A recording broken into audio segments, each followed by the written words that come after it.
इससे शुरू करते हैं, ठीक है। तो हम बात कर रहे थे 1937 के प्रांतीय चुनावों की।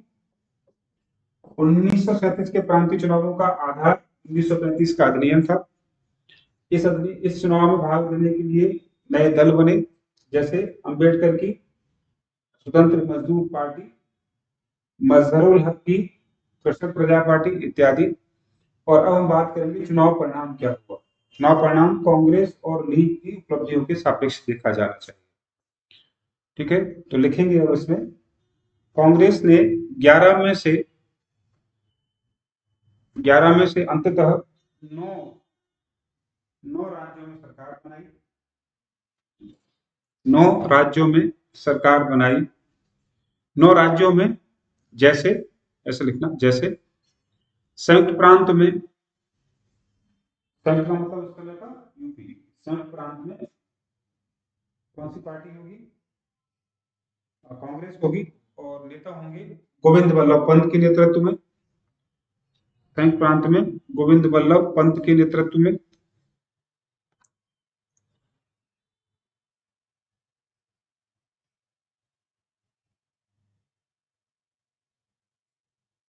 मद्रास में राजगोपालाचारी।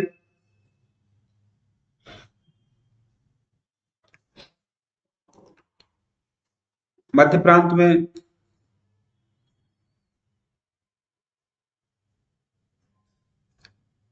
एन बी खरे। खरे एवं, ऐसा लिखना, खरे एवं रविशंकर शुक्ल के नेतृत्व में, ठीक है, इत्यादि। वहीं लीग ने अन्य सहयोगियों के साथ मिलकर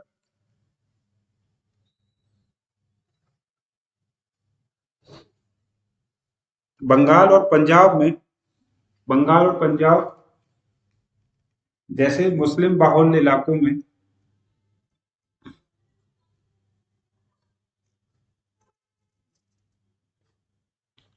अपनी सरकारें बनाई।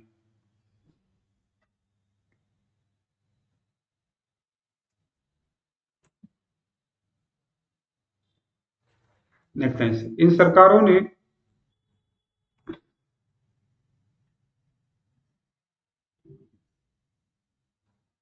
जनता को न केवल नेतृत्व दिया,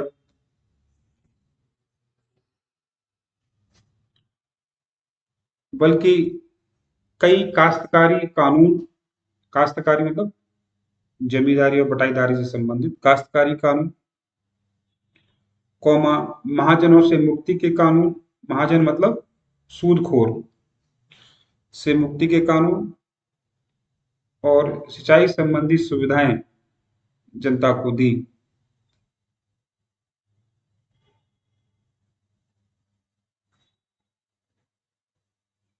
श्रमिकों के साथ, श्रमिकों का समर्थन किया, और उनके हित में वेतन वृद्धि, वेतन वृद्धि, स्वास्थ्य और बीमा सुरक्षा की सिफारिशें की।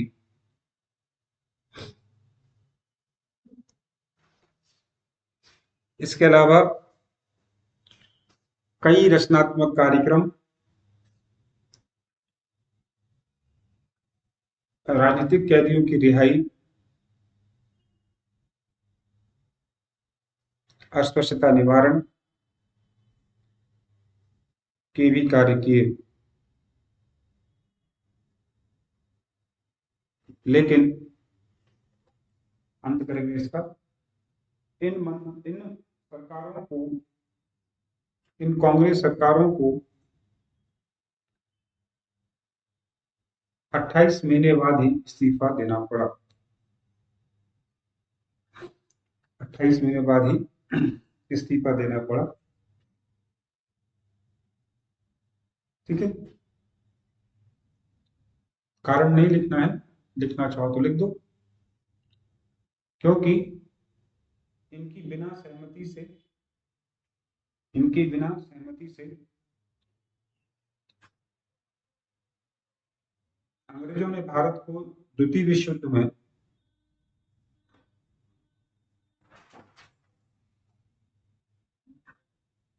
इंग्लैंड, भारत को इंग्लैंड द्वितीय विश्व युद्ध में इंग्लैंड के समर्थन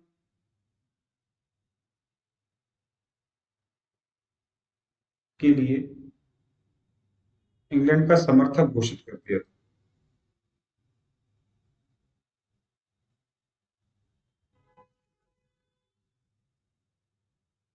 ठीक है यहाँ तक?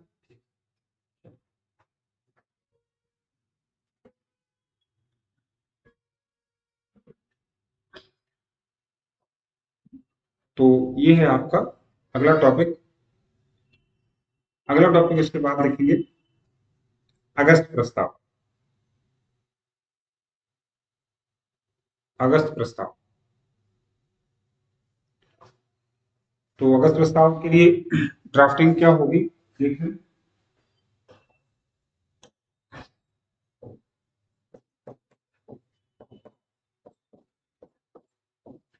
अगस्त प्रस्ताव की ड्राफ्टिंग में आपको ध्यान देना है, समय 1940 का है। किसने दिए? ब्रिटिश सरकार ने दिए। ब्रिटिश सरकार का मतलब उस समय वायसराय कौन है? लॉर्ड लिनलिथगो ये दे रहे हैं। उद्देश्य क्या है? कांग्रेस का समर्थन हासिल करना, कांग्रेस के माध्यम से भारत का समर्थन हासिल करना, और परिणाम में गांधी ने मना कर दिया। बहुत छोटा शॉर्ट में 50 शब्दों में बनेगा तो बने, ऊपर की चांसेस नहीं बनते। पूरी कहानी समझ लीजिए, लिखना चाहते लिख लीजिए पूरी कहानी को।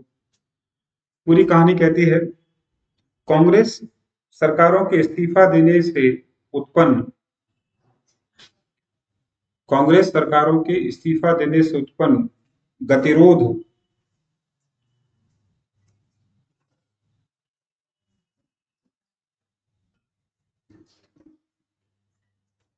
को दूर करने के उद्देश्य से तत्कालीन वायसराय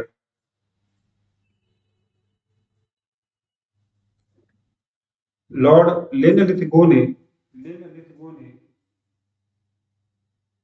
कांग्रेस और भारतीयों के समर्थन के लिए अगस्त 1940 में कुछ प्रस्ताव दिए। अगस्त 40 में जो प्रस्ताव दिए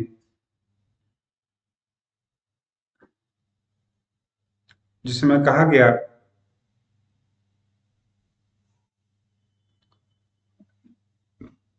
कि युद्ध के बाद युद्ध के बाद एक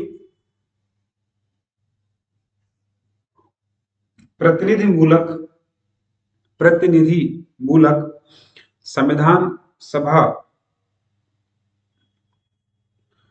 गठित की जाएगी।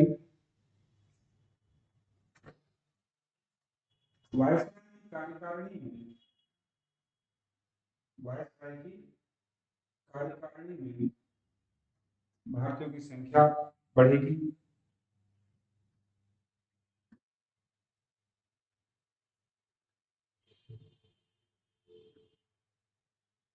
लेकिन दूसरी ओर अब इत्यादि करके छोड़ देना। लेकिन गांधी और कांग्रेस ने इसे दरवाजे में जंग लगी की कहकर खारिज कर दिया।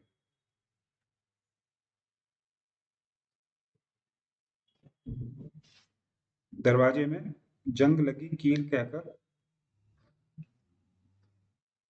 और मुस्लिम लीग ने भी इसे खारिज कर दिया।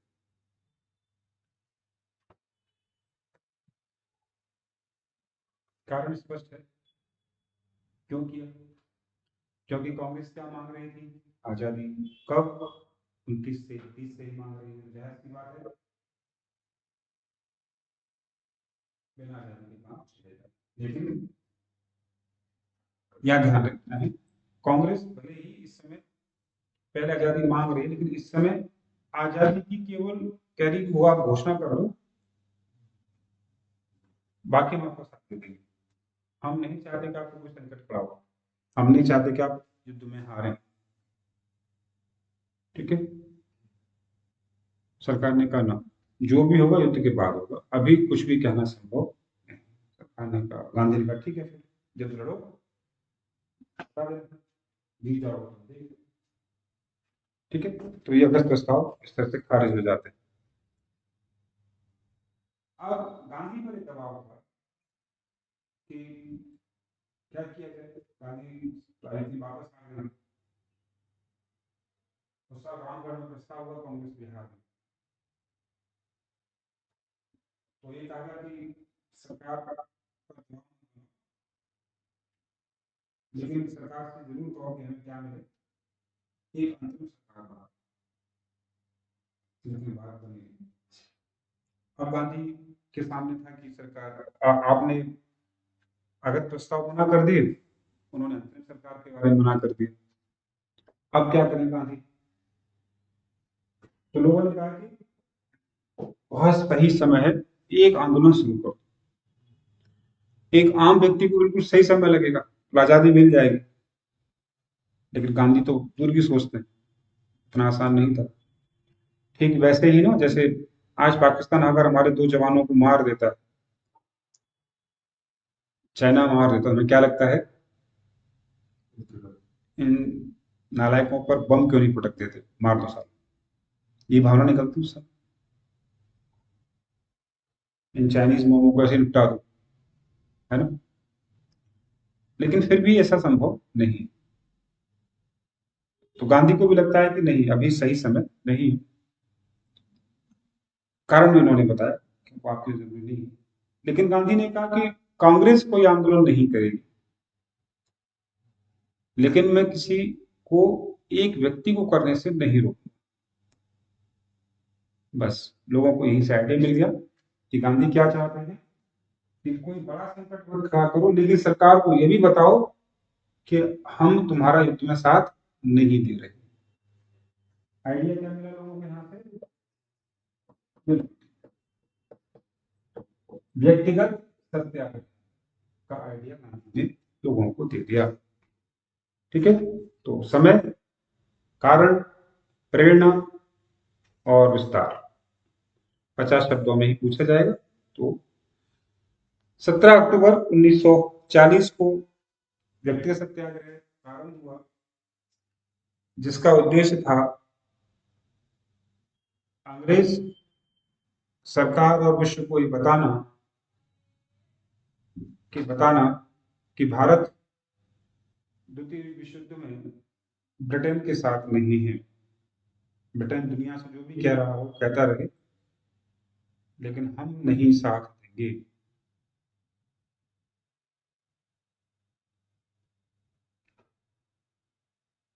और इस बात को सबसे पहले विनोबा भावे ने आंदोलन के रूप में पवनार आश्रम से शुरू किया। पवनार, PAVNAR, पवनार आश्रम से शुरू किया, और बाद में गिरफ्तारी के बाद जवाहरलाल नेहरू ने इसे आगे बढ़ाया।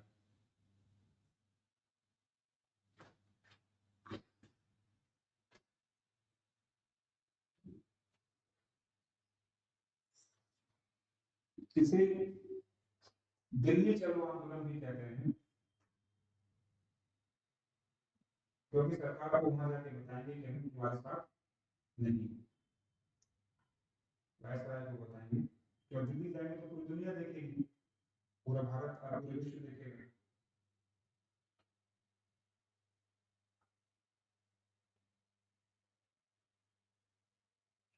सरकार ने लगभग 20,000 सत्याग्रही को गिरफ्तार किया।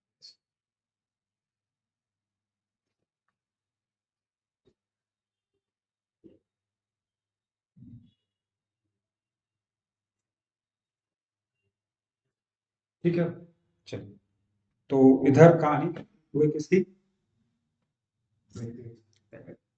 अब एक समानांतर कहानी शुरू होगी। 2 कहानियां समानांतर शुरू होंगी। थोड़ी देर के लिए गांधी और कांग्रेस को रोक रहे हैं। अब देश में 2 कहानियां पनप रही हैं, क्योंकि साम्यवाद का समाप्त है, क्रांतिकारी समाप्त है, लेकिन फिर भी 2 कहानियां पैदा होंगी, और वो 2 कहानियां अलग अलग धाराओं वाली हैं। एक है सुभाष और उनकी INA और दूसरी जिन्ना और मुस्लिम लीग। ठीक है, चल तो पहला क्वेश्चन तो व्यक्तित्व के तौर पर जिन्ना से बनेगा और पार्टी के संगठन के तौर पर मुस्लिम लीग से बनेगा। चलिए, दोनों ही पुराने हैं, लेकिन अब पढ़ कहाँ रहे हैं हम लोग 1940, क्योंकि 1940 में कुछ ऐसा किया जो अचानक से उन्हें बहुत महत्वपूर्ण बना देता। इससे पहले उनकी ठीक है, वो मुसलमानों के उद्धार के लिए प्रयास कर रहे हैं, आज तक ठीक है, सब कोई समस्या नहीं, लेकिन 40 में उनको पढ़ना जरूरी है। ठीक है, तो मुस्लिम लीग जो कि 1906 में लॉर्ड मिंटो के सेकंड के उकसावे से समर्थन से बनी, और जिसमें आगा खान और सलीमुल्लाह खान जैसे बड़े लोगों का हाथ तो बन गई। बाद में जिन्ना भी ज्वाइन कर लेते हैं, खासकर 1928 की नेहरू रिपोर्ट के बाद प्रॉपर तरीके से वो लीग में आ जाते हैं, है ना। कांग्रेस तो छोड़ ही चुके हैं बीच में। कांग्रेस कब छोड़ी उन्होंने? जब गांधी ने अशोक प्रस्ताव पारित। ठीक, 40 में क्या? 40 में हुआ ये कि जिन्ना को लीग को लगने लगा कि सरकार हमें कुछ भी दे दे, कुछ भी माने, लेकिन सरकार के लिए हमारी वैल्यू कुछ खास है नहीं, जितनी कांग्रेस की वैल्यू, गांधी की वैल्यू। और जिन्ना इस बात को बहुत अच्छे ढंग से समझते थे कि वह कुछ भी कर लो, गांधी नहीं बन सकता, गांधी की गति नहीं मिलेगी, और नहीं मिलेगी तो फिर मैं जिन्ना हूं ही नहीं, इसका मतलब। तो जिन्ना की व्यक्तिगत महत्वाकांक्षा कि मैं गांधी जैसा बनूं,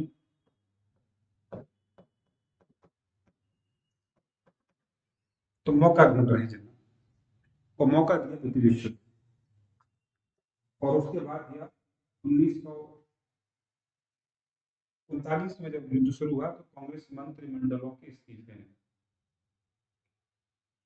क्यों दिया? जिन्ना को यही सबसे ज्यादा खतरा लगा। जब वो कहते थे कि हम मुसलमानों के प्रतिनिधि हैं, तो 1937 में चुनाव लड़े और उसका रिजल्ट आया, तो जिन्ना इस सोच के दंग रह गए कि उनकी सरकारें केवल बंगाल और कहां बनी? पंजाब वाले क्षेत्र में भी लिखा है। जिन्ना उम्मीद कर रहे थे कि संयुक्त प्रांत में तो बनेगी ही बनेगी, क्योंकि यूपी तब भी और आज भी बड़ी मुस्लिम आबादी वाला बननी थी, लेकिन उल्टा हुआ, कार्ड फेल हो गया। दक्षिण भारत में भी स्थिति थी, हैदराबाद सिकंदराबाद में भी, वहां भी फेल हो गया।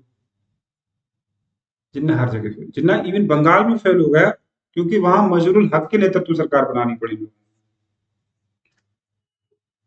तब जिन्ना को लगा कि लीग लीग मुस्लिम मुस्लिम करते हुए भी कुछ खास हाथ में आया नहीं। तब उन्हें लगा कि मैं कितना छोटा हूं गांधी और कांग्रेस के सामने। और अचानक से यहाँ जब देखा कि सारी स्थितियां पलट गई हैं, कांग्रेस सत्ता से बाहर है, अंग्रेज द्वितीय विश्व युद्ध में इन्वॉल्व है, अब कुछ भी हो सकता है। कुछ भी का मतलब, अंग्रेज हारेंगे तो सत्ता किसके हाथ में आएगी? कांग्रेस के हाथ में आएगी। हम फिर वही छोटे भाई बन के रह जाएंगे। छोटे भाई का मतलब होता है अल्पसंख्यक हर देश में छोटा भाई बन के रहता है, तो हमेशा हम छोटे भाई बन के रहे, हमें स्वीकार नहीं। मुसलमानों की अपनी एक पहचान, जिन्ना को ऐसा लगता है कम से कम उस दौर में।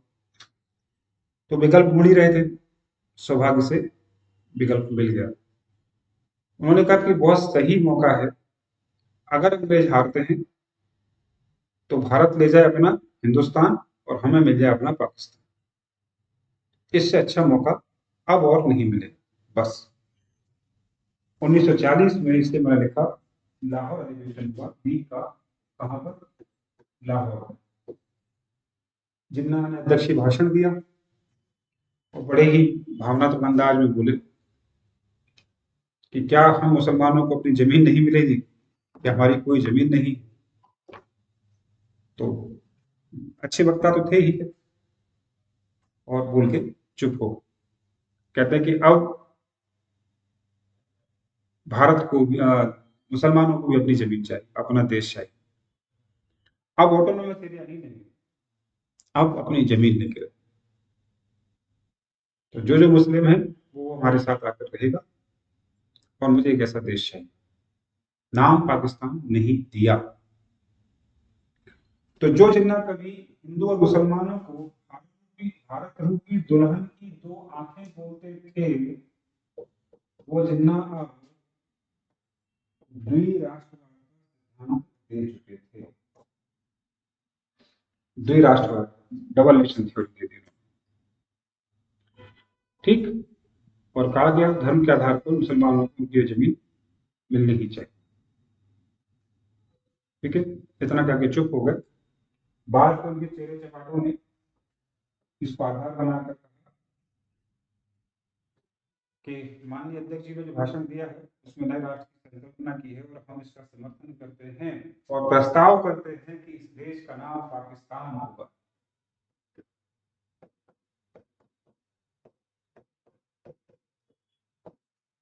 जिन्ना ने नाम पाकिस्तान नहीं दिया, उनके चेहरे चपाट। कौन कौन शामिल है इसमें? खलील उज जमा,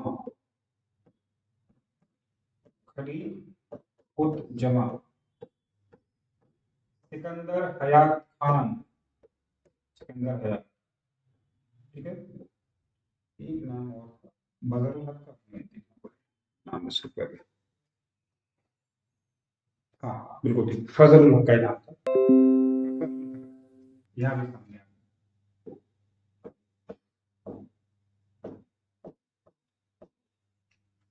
ठीक है, तो इस तरह से 1940 में लीग ने क्या मांग लिया? पाकिस्तान। ठीक है, तो ये है द्विराष्ट्रवाद का सिद्धांत पूछे तब भी ये लिखना है। ठीक, तब ड्राफ्टिंग थोड़ी बदलेगी, जन्मदाता कौन है, समय कब और क्यों मांगा है। जब लीग के बारे में पूछे तो 1906 में बनी। बीच में लीग ने कांग्रेस के साथ दोस्ती भी करी 24 तक। उसके बाद अपना लीग अपना रास्ता लेके चली। और 1940 में जब 37 में जब चुनाव सफलता अच्छी नहीं मिली, 40 में उनको मौका मिला कि वो अब पृथक पाकिस्तान की मांग रखी और जिन्ना ने लीग के झंडे के तहत पृथक पाकिस्तान की मांग रखी। इस पर कुल मिलाकर तीनों जगह मैटर थोड़ा सा दाएं बाएं होगा, लेकिन आएगा ऐसे फॉर्मेट। ठीक है, अब यहां से लीग का एक ही उद्देश्य होगा। देश आजाद होता है तो पाकिस्तान चाहिए, आजाद नहीं होता तो पाकिस्तान चाहिए। कांग्रेस लीग से कुछ चाहती है, बदले में पाकिस्तान चाहिए। अंग्रेजों को कुछ लीग से चाहिए तो बदले में क्या चाहिए? पाकिस्तान। अगर लीग से जो भी कोई मांगे कुछ भी और लीग को चाहिए बदले में पाकिस्तान, अगर वो नहीं देता है तो लीग और जिन्ना क्या कह देंगे? नो। जिन्ना को किसी से अब कोई मतलब नहीं है, उन्हें तो केवल पाकिस्तान चाहिए। तो 40 से लेकर 47 तक जिन्ना का सिंगल एजेंडा है पाकिस्तान। हर बातचीत करने जाएंगे, बोला पाकिस्तान है, नहीं है, नहीं जाता। बोला आओ बात तो करते हैं, ठीक है आता हूँ, बात करने जाएंगे। पाकिस्तान दे रहे हो? नहीं, मैं जा रहा हूँ। इन्हीं हरकतों से लोग उनको चिढ़ाकर मिस्टर नो कहने लगे थे कि बात सुन तो लो, समझ तो लो, कुछ तो बात समझो शायद। नहीं, नो। तो मिस्टर नो हो गए थे मिस्टर जिन्ना इसमें। तो अब जो भी होगा जिन्ना की तो नो आनी है और वो आए, पाकिस्तान कहीं नहीं आएगा। ठीक है, तो एक धारा तो जिन्ना की तैयार हो गई। अब बची सुभाष। ठीक है, तो व्यक्तित्व के तौर पर भी अगर प्रश्न आता है तो कलकत्ता उड़ीसा से शुरुआत करिए। उड़ीसा के कटक में जन्म हुआ, आईसीएस बने, अच्छे परिवार में पैदा हुए, भाई भी उनके काफी योग्य हैं। ठीक, लेकिन गांधी के असहयोग में जो अपील थी कि नौकरी छोड़ दो, उन्होंने बिना ज्वाइन किए हुए अपनी नौकरी छोड़ दी थी उस दौर में। ठीक है, अरे यार 5 बज गए ना, चलो कल ही करते हैं इस बात। कल करते हैं।